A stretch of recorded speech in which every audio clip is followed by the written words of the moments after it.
Idol, nakailang kanta na kayo, fans in Stock Talk? Thanks, bali naka 74 songs kami. Yan, marami silang independent. Dalawa lang ni Mrs. So yung mga nagsasabi na, wow, ang bait na asawa niya, sinasakyan siya sa mga trip niya, lalo na sa rap. Hindi nyo lang alam, si Mrs. na nagsusulat ng kalahati ng mga rap. Lalo na yung Milty, ang haba ng rap doon.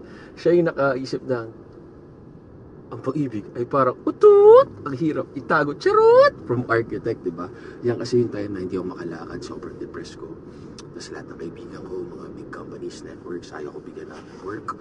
So yun, tapos yun, may ano naman pala.